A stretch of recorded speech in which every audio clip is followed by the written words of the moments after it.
Good morning six class. अपना next topic हैगा तुहानूं जिद्दां कि 8 चैप्टर के क्वेश्चन आंसर भेजे सीगे। उस तो बाद मैं उहदे स्कैलेटन की एक वीडियो भेजी सी जिहदे नाल तुहानूं बोन्स बारे क्लैरिटी हो जाए। सो चैप्टर का नेम हैगा 8 नंबर चैप्टर आ। चैप्टर का नेम की आ बॉडी मूवमेंट्स। ठीक आ, यानी कि अपनी बॉडी जिहड़ी आ वो किद्दां मूव करती आ, इहदे रिगार्डिंग चैप्टर आ। पहला मैं रीड करदी इहनूं। Sit absolutely still, observe the movement taking place in your body. You must be blinking your eyes time to time. Observe the movements in your body as you breathe. There are so many movements that happen in your bodies. जेकर कहना आप absolutely still मतलब सीधे होकर बैठ जाते हैं, seat करते हैं। ठीक है। सो उस तो बाद जेकर कहना आप फिर भी अपनी बॉडी के मूवमेंट्स देखिए तो अपन आइज़ जड़ियाँ ने ब्लिंक कर दी। आप सोचिए आप कोई मूवमेंट नहीं कर रहे, आप किसी चेयर पर बैठ गए, वो बावजूद भी अपन आइज़ जड़ियाँ ने ब्लिंक कर रही ने। जेकर इन्हें ऑबजर्व करिए इन्हों मूवमेंट्स नूं तो कहना बहुत सारिया मूवमेंट्स ने। जिदा आप जो लंग्स अपने एक्सपैंड करते हैं, अपना हार्ट बीट करता वा, अपनी बॉडी उस टाइम भी मूव करती है। इवन दैन आप जो सुते होंगे हैं उस टाइम भी अपनी बॉडी के जोड़ा मतलब जोड़े अप एंड डाउनस जोड़े अपनी टमी जी करती है, अपन आइज़ जड़ियाँ ने उस टाइम जो ब्लिंक कर दी ने, या कोई भी किसी भी तरह दी मूवमेंट्स जड़ियाँ अपनी बॉडी के ऑल टाइम जड़ियाँ होंदियां रहंदियां ने। सो when you are writing in your notebook which part of the body you are moving. सो जो कहता तुम अपनी नोटबुक के उपर राइट कर रहे हो तो किहड़े पार्ट्स तुहाडी बॉडी के मूव कर रहे, अपन आ फिंगर्स मूव कर दियाँ ना, इदा करके आ फिंगर्स जड़ियाँ ने अपन मूव कर दियाँ ने। ठीक है। So when U turn and look at your friend, जो कहता तुम अपनी फ्रेंड वाल देखते हो उस टाइम तुहाडी बॉडी का किहड़ा पार्ट जिहड़ा वो मूव कर रहा। Different part of your body move while you remain at the same place. Example you might from one place to another, जो तुहाडी गर्दन घूमती आ, ठीक है, नैक जी आप घुमा के अपने फ्रेंड वाल देखते हैं, अपन आइज़ जड़ियाँ ने उन्होंने मूवमेंट चेंज हो जाती है। सो जो यू गैट अप, जो तुम खड़े होंगे हो कॉपी चैक कराने या टीचर ने कोई क्वेश्चन पूछा वह जवाब देने लिए, and go to your teacher, अपने टीचर के कोल जाते हो, और टू द स्कूल कंपाउंड या अपनी ग्राउंड के कितने भी स्कूल के किसी भी जगह जाते हो, और go to home after school, and जो तुम अपने स्कूल तो फिर घर वापस आते हो तुम वॉक करते हो, रन करते हो, स्किप करते हो, ठीक है, जंप करते हो, move from place to place. मतलब इदा अपनी बॉडी के जड़ियाँ मूवमेंट्स ने वो होंदियां रहंदियां ने। Let us see how animals move from place to place by filling up after discussing with your friends teachers and parents. ये एक्टिविटी बारे दस्सिया होया। Next walk, run, fly, jump, creep, crawl, slither and swim. Walk कौन करते हैं? Animals. Run कौन करते हैं? कुछ एनिमल्स जिदा डॉग हो गया, रन भी करता, वॉक भी करता। Fly birds. जंप जोड़े ने कुछ एनिमल्स जोड़े ने वो जंप कर करके एक जगह तो जिदा फ्रॉग हो गया, ठीक है। कुछ जोड़े ने क्रीप करते हैं, जिदा मतलब अपने को हैगा जिहदी एग्जाम्पल आ सकते अर्थवर्म की। अर्थवर्म इदा इदा करके जाता ना, इदा आ वाली मूवमेंट होंगी है उसकी, ठीक है ना, मतलब इतों वो बॉडी एक्सपैंड करती है, दैन अगे जाती है, रिलैक्स कर जाती, फिर एक्सपैंड करती, फिर रिलैक्स कर जाती। सो इदा क्रीप करता, क्रॉल करना, ठीक है, जिदा मतलब स्नेक आ वो मूवमेंट आ वाली होंगी है ना। सो स्नेक की मूवमेंट हो गई। स्लिटर स्नेक जोड़ा वो भी उन्होंने स्लिटर भी कह देंगे हैं। स्विम जड़ियाँ फिशिज करदियाँ ने। Few ways in which the animal move from one place to one place, मतलब बहुत सारिया मतलब जो मूवमेंट्स ने जिन्हों के थ्रू जोड़े एनिमल्स ने एक प्लेस तो दूसरी प्लेस तक जोड़े वो जाते हैं। There are so many difference in the way that the animal move from place to place. Why is it that many animals walk while a snake slither crawls and a fish swims. ठीक है। सो कहता fish जी swim करती है, snake जोड़े ने crawl करते हैं, रेंगते हैं, ठीक है। सो ये बारे दस्या होया। अगे आ गया human body and its movement. So आ सारे एनिमल्स बारे दस्या सीगा। हुण आपां सिर्फ किहदे बारे पढ़ना? ह्यूमन बॉडी दे विच एंड ह्यूमन बॉडी दी मूवमेंट्स के बारे। सो कहता let us look closely at some of our movements to begin with. Before looking at these varieties of movement in animals, do you enjoy doing physical exercise at a school.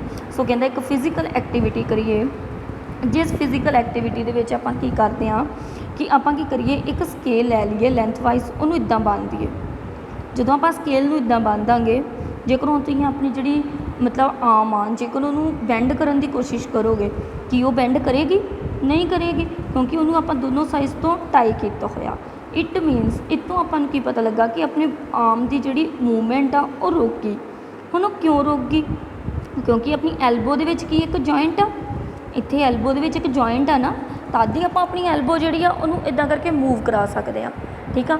सो जेकर ये joint आप बिल्कुल stiff कर दिता फिर अपनी body दे विच movement नहीं हो सकती। सो जॉइंट जिहड़े ने वो अपनी बॉडी दे विच मूवमेंट दे लई हैल्पफुल ने। किन्ने जॉइंट्स ने अपने, किन्नी जगह नीज़ दे विच, गोडियां दे विच जॉइंट आ, अपनी एल्बो दे विच जिन्हें कूनी कहते हैं उहदे विच जॉइंट आ ना, अपनी आर्म्स जिहड़ियां, फिर अपने हैंड्स देखो, हैंड्स किद्दां अपने की आ मूव करते हैं, किन्ने जॉइंट हो गए, एक इत्थे जॉइंट आ, फिर दैन इत्थे जॉइंट आ, इत्थे जॉइंट आ, ठीक आ। फिर अपना आ वाले, फिर अपना जिहड़ा रिस्ट आ वो वेखो, जिहड़ा गोटे जिन्हों आपां कहंदे वो मूव करदा। मतलब अपनी बॉडी दे विच बहुत सारे जॉइंट्स ने।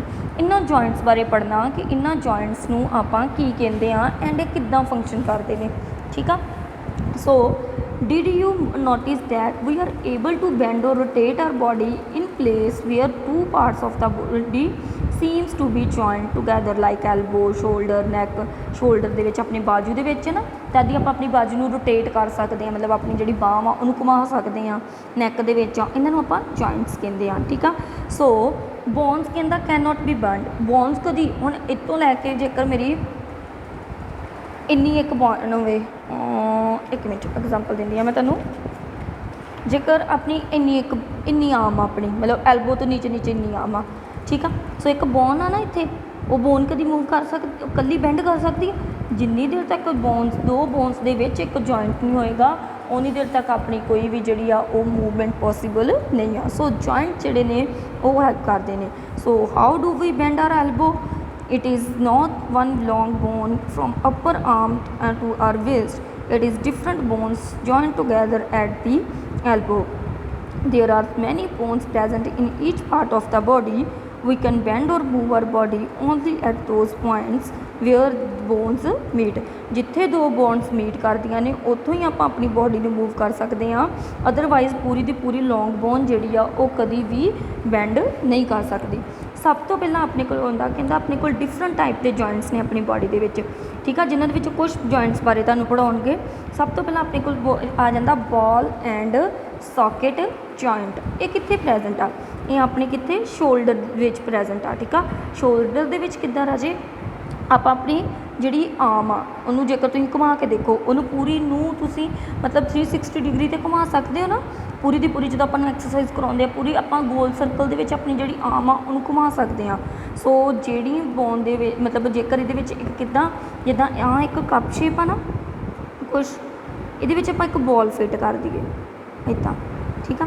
सो आ बॉल आ वाली कप शेप दे विच पूरी तरह घूम सकती है ना, इदां करके आ वाली जिहड़ी मतलब इहदी डंडी जी आपां सारे बन्ने घुमा सकते हैं। सो इट मीनस कि इहदे विच अपने बॉल इहनूं बॉल तद इहनूं की कहता बॉल एंड सॉकेट जॉइंट। मतलब आ इन्नी चीज़ की होगी बॉल, आ इन्नी चीज़ की होगी सॉकेट जिहड़ा इहदे विच फिक्स आ। So ball and socket joint. So rounded end of one bone, एक बोन का rounded end fits into the cavity of other bone, दूसरे बोन की कैविटी दे विच फिट हो जाता। इदां की अलो मूवमेंट हो जाती सारिया डायरैक्शनस दे विच, इन ऑल डायरैक्शनस। इस जॉइंट में इस करके आप क्या बोल देंगे हाँ बॉल एंड सॉकेट जॉइंट। याद रहूगा जिस तरह आप देखो आ एक कप हो गया ना, आ देखो आ एक कप आ, बॉल होगी, आ सॉकेट आ, सॉरी आ बॉल आ सॉकेट आ, ठीक है। सो आ एक डिफरेंट बॉल आ मतलब एक कप शेप स्ट्रक्चर आ जिहदे विच दूसरी जिहड़ी आ वो रोटेट करती आ। सो आ जिहड़ी आ जेकर अपनी बोन्स होण ते सारे बन्ने बोन रोटेट कर जांदी ना, इदां करके आप अपनी आर्म नूं घुमा सकते हैं। सो इस करके इहनूं आपां किहड़ा जॉइंट कह दिंदे आ ball and socket joint. Clear आ। नैक्सट आ जांदा पिवटल जॉइंट। पिवटल जॉइंट जिहड़ा वो अपने नैक दे विच प्रेजेंट आ। आप अपनी गर्दन नूं डाउन एंड अप दो डायरैक्शन दे विच करवा सकते हैं मूव। इस तरह ही आप जां फिर लैफ्ट एंड राइट मतलब वो चार मूवमेंट्स ने, वो जी अपनी बॉन आ वो जां तो डाउनवर्ड जा सकती है, जां अपवर्ड जा सकती है, जां लैफ्ट जा सकती है, जां लाइट जा सकती है। इदां थोड़ी कि अपन किसी ने पिछों आवाज़ मारी तो आप पूरा का पूरा अपना सिर घुमा के तो पिछों देख सकते हैं। आपू पूरा बेंड करना पैंदा ना, बेंड करके क्योंकि अपनी बोन दे सिर्फ किन्ने तक दी आ 180 डिग्री का जोड़ा वा वो तक मूव कर सकती आ, 360 तो नहीं घूम सकती। जेकर 360 तो घूम सकती होंगी तो आप पिछों की किसी ना किसी जो आवाज़ लगा सकते सी। ਸੋ ਦੈਟਸ ਆ ਜੋਕਾ ਪਾਰਟ। ਸੋ ਇਸ ਤੋਂ ਇਲਾਵਾ ਕੀ ਆ ਕਿ ਮਤਲਬ ਤੁਸੀਂ ਇੰਨਾ ਯਾਦ ਰੱਖਣਾ ਕਿ ਪਿਵਟਲ ਜੁਆਇੰਟ ਦੇ ਵਿੱਚ ਆਪਾਂ ਸਿਰਫ ਆਪਣੀ ਬਾਡੀ ਨੂੰ forward backward and left to right move ਕਰਾ ਸਕਦੇ। ਐਂਡ ਇਹ ਜੁਆਇੰਟ ਕਿੱਥੇ ਪ੍ਰੈਜੈਂਟ ਹੁੰਦਾ? ਆਪਣੇ ਨੈਕ ਐਂਡ ਹੈਡ ਦੇ ਵਿੱਚ ਪ੍ਰੈਜੈਂਟ ਹੁੰਦਾ। ਨੈਕਸਟ ਆ ਗਿਆ ਹਿੰਜ ਜੁਆਇੰਟ। ਹਿੰਜ ਜਿੱਦਾਂ ਪੰਜਾਬੀ 'ਚ ਜਿਹਨੂੰ ਆਪਾਂ ਕਬਜ਼ਾ ਨਹੀਂ ਕਹਿੰਦੇ, ਉਹਨੂੰ ਕਹਿੰਦੇ ਹਿੰਜ। ਸੋ ਜੇਕਰ ਦਰਵਾਜ਼ੇ ਨੂੰ ਕਬਜ਼ਾ ਲੱਗਾ ਹੋਵੇ ਤਾਂ ਦਰਵਾਜ਼ਾ ਸਿਰਫ ਇੱਦਾਂ ਇੱਦਾਂ ਮੂਵ ਕਰਦਾ, ਇੱਦਾਂ ਅਤੇ ਇੱਦਾਂ। ਦੈਟਸ ਲਾਈਕ ਉਸੇ ਤਰ੍ਹਾਂ ਆਪਣੀ ਐਲਬੋ ਜਿਹੜੀ ਆ, ਜਿਹੜੀ ਆਪਣੀ ਕੂਹਣੀ ਦੀ ਹੱਡੀ ਆ, ਉਹ ਸਿਰਫ ਜਿਹੜੀ ਅੱਗੇ ਅਤੇ ਪਿੱਛੇ ਜਾਂਦੀ ਆ, ਟੂ ਐਂਡ ਫਰੋ ਮੋਸ਼ਨ ਜਿਹਦੇ ਵਿੱਚ ਹੁੰਦੀ ਆ, ਉਹਨੂੰ ਆਪਾਂ ਹਿੰਜ ਜੁਆਇੰਟ ਕਹਿੰਦੇ ਆ। ਕਲੀਅਰ ਆ? ਨੈਕਸਟ ਆ ਜਾਂਦੇ ਆਪਣੇ ਕੋਲ ਫਿਕਸਡ ਜੁਆਇੰਟ, ਜਿਹੜੇ ਜੁਆਇੰਟਸ ਫਿਕਸ ਨੇ। ਠੀਕ ਆ।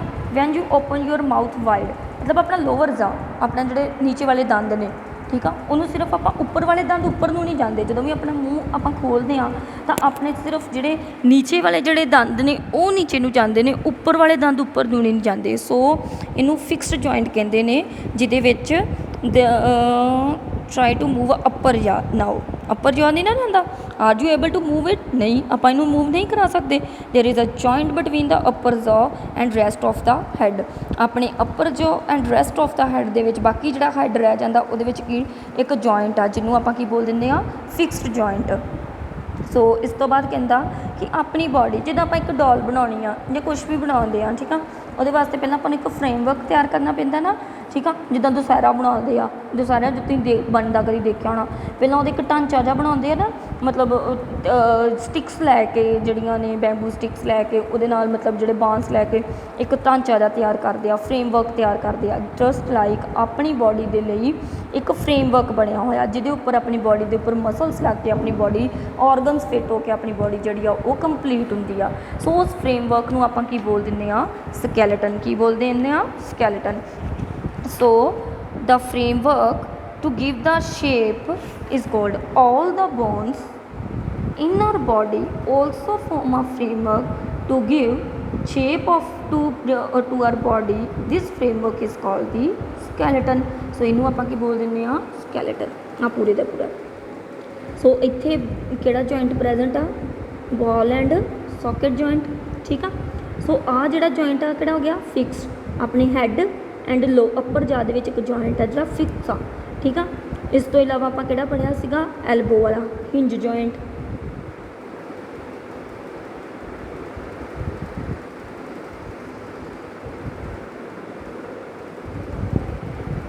ਤਿੰਨ ਹੋ ਗਏ।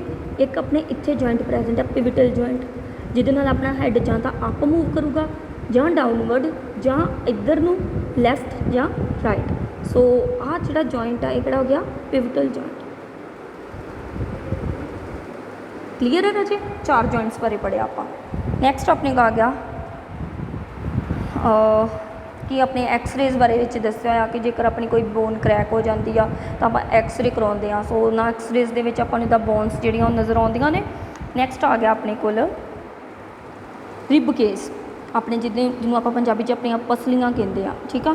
ਸੋ ਆਪਣੀਆਂ ਰਿਬਸ ਆਪਣੇ ਚੈਸਟ ਦੇ ਉੱਪਰ ਜਿਹੜੀਆਂ ਉਹ ਚੈਸਟ ਦੇ ਨੀਚੇ ਜੇਕਰ ਆਪਾਂ ਟੱਚ ਕਰਕੇ ਦੇਖੋ ਤੁਸੀਂ ਤਾਂ ਤੁਹਾਨੂੰ ਆਪਣੀਆਂ ਰਿਬਸ ਨਜ਼ਰ ਆਉਣਗੀਆਂ, ਮਤਲਬ ਥੋੜ੍ਹੀਆਂ ਫੀਲ ਹੋਣਗੀਆਂ ਨਾ। So the chest and the back at the same time count many ਰਿਬਸ।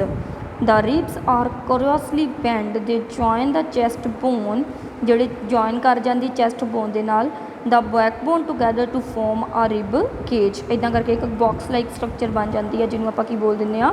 Rib cage ਬੋਲ ਦਿੰਦੇ ਹਾਂ। ਠੀਕ ਆ। ਸੋ ਇਸ ਤੋਂ ਇਲਾਵਾ ਕਹਿੰਦਾ ਕਿ ਇੱਕ ਬੈਕਬੋਨ, ਮਤਲਬ ਆ ਜਿਹੜੀ ਰਿਬ ਕੇਜ ਆ ਪਿੱਛੇ ਇਹਦੇ ਕੀ ਹੁੰਦੀ ਆ? ਇੱਕ ਬੈਕਬੋਨ ਹੁੰਦੀ ਆ, ਜਿਹਨੂੰ ਆਪਾਂ ਵਰਟੀਬਰਲ ਕਾਲਮ ਜਾਂ ਆਪਾਂ ਰੀੜ੍ਹ ਦੀ ਹੱਡੀ ਕਹਿੰਦੇ ਆ। ਠੀਕ ਆ। ਸੋ ਇਹ ਬਹੁਤ ਸਾਰੇ ਛੋਟੇ ਛੋਟੇ ਕਿੰਨਾ ਤੋਂ ਬਣੀ ਹੁੰਦੀ ਆ? ਮਤਲਬ ਇੱਦਾਂ ਵਰਟੀਬਰੇਸ ਤੋਂ ਬਣੀ ਹੁੰਦੀ ਆ। ਠੀਕ ਹੈ। ਵਰਟੀਬਰੇਸ ਕਹਿ ਦਿੰਦੇ ਆ ਜਾਂ ਵਰਟੀਬਰਲ ਕਾਲਮ ਕਹਿ ਦਿੰਦੇ ਆ। ਸੋ ਛੋਟੀਆਂ ਛੋਟੀਆਂ ਬੋਨਸ ਤੋਂ ਬਣੀ ਹੁੰਦੀ ਆ, ਜਿਹਨੂੰ ਆਪਾਂ ਬੈਕਬੋਨ ਕਹਿੰਦੇ ਆ। ਇਹਨਾਂ ਕਰਕੇ ਇਸ ਕਰਕੇ ਹੀ ਆਪਾਂ ਜਿਹੜੇ ਸਟਰੇਟ ਖੜ੍ਹੇ ਹੋ ਸਕਦੇ ਹਾਂ, ਬੈਠ ਸਕਦੇ ਹਾਂ, ਝੁੱਕ ਕੇ ਕੋਈ ਸਮਾਨ ਜਿਹੜਾ ਉਹ ਚੱਕ ਸਕਦੇ ਹਾਂ, ਕੋਈ ਐਕਸਰਸਾਈਜ਼ ਕਰ ਸਕਦੇ, ਕੋਈ ਵੀ ਐਕਟੀਵਿਟੀਜ਼ ਕਰ ਸਕਦੇ ਹਾਂ ਵਿਦਆਊਟ ਆਪਾਂ ਜਿਹੜੀ ਆਪਣੀ ਵਰਟੀਬਰਲ ਕਾਲਮ ਉਹ ਆਪਾਂ ਮਤਲਬ ਆਪਣਾ ਪੂਰਾ ਫਰੇਮਵਰਕ ਜਿਹੜਾ ਉਹ ਬਿਲਕੁਲ ਵੀ ਸਟਰੇਟ ਨਹੀਂ ਰਹਿ ਸਕਦਾ, ਬਿਲਕੁਲ ਆਪਣੀ ਬਾਡੀ ਜਿਹੜੀ ਉਹ ਖੜ੍ਹ ਨਹੀਂ ਸਕਦੀ। So friends to touch their toes and bending their knees, starting from the neck downwards, there feel a backbone. This is made up of the many small bones। बहुत छोटियाँ छोटियाँ bones तो बनी होंगी आ। The rib cage is joined these bones the backbones are was made up of only one long bone and your front stand. बस ये बारे यही दसिया होया बैकबोन का। इत्थे नैक्सट आ जाता कि अपने पैल्विक बोन्स ने, पैल्विक बोन्स जिन्होंने आप चूड़े दी हड्डियां कहते हैं, ठीक है। सो इतों जड़ियाँ ने वो लैग्स स्टार्ट हो जांदियां ने, पैल्विक बोन्स ने। जेकर तुहानूं पूरे स्कैलेटन दे विच दिखावां तां आह पैल्विक बोन्स ने, ठीक है। सो आ पैल्विक बोन्स ने, इन्हां तो अगों अपनियां लैग्स स्टार्ट हो जांदियां ने, ठीक है। इत्थों तक क्लीयर है राजे। नैक्सट अपने स्कल बारे दस्सिया होया कि स्कल भी जिहड़ा बहुत सारिया बोन्स दे तो बनिया होंदियां जिहड़ियां एक दूजे दे नाल जॉइंट होंदियां ने, अपने ब्रेन नूं प्रोटैक्ट करदियां ने। इन्हां दी की खासियत हुंदी है लंग्स दी, लंग्स दे विच अपना सॉरी इहदे चैस्ट या रिब केज की की खासियत है चैस्ट बोन्स की, ठीक है। ये की करते हैं अपने हार्ट, अपने जोड़े सॉफ्ट ऑर्गन ने, very soft organ heart and lungs, इन्हों की करते हैं प्रोटैक्ट करते हैं, ठीक है। इस तरह स्कल जिन्होंने खोपड़ी कहते पंजाबी च तुसीं, ठीक है। सो स्कल जिहड़ा वा वो अपना किनू प्रोटैक्ट करता, अपने ब्रेन नूं। सो जिन्ने भी सॉफ्ट ऑर्गनस ने उन्होंने अराउंड जड़ियाँ वो बोन्स ने, ताकि वो इन्हों प्रोटैक्ट कर सकन, नाल दी नाल वो अपनी बॉडी नूं की दे सकन, एक पर्टिकुलर फ्रेमवर्क दे सकन, ठीक है। सो इस तो इलावा कहता बोन्स तो इलावा अपनी बॉडी दे विच की प्रेजेंट होंदा, कार्टिलेज। कार्टिलेज की है जिदा ईयर आ, ईयर नूं आपां बेंड कर सकते हैं ना। सो ईयर नूं बेंड कर सकते, बेंड करते हैं एक स्टिफ जिहा जिहड़ा आपां नूं मटीरियल जिहड़ा वो लभदा कि किसी स्टिफनेस हैगी आ, उहनूं आपां की कह दिंदे आ बोन्स की तरह हार्ड नहीं हुंदा, बट थोड़ी बहुती जी हार्डनैस अपनी बॉडी में दिंदा वा। सो एक इनू आप पर्टिकुलर की आ जाता अपने को कार्टिलेज, ठीक है। सो कार्टिलेज बारे नोज़ की टिप के उपर प्रेजेंट होंदा वा। बाकी जिहड़ा मसल्स बारे आपां बोन्स बारे पढ़िया, मसल्स बारे आपां जिहड़ा वो नैक्सट लैक्चर दे विच करांगे। Thank you very much students.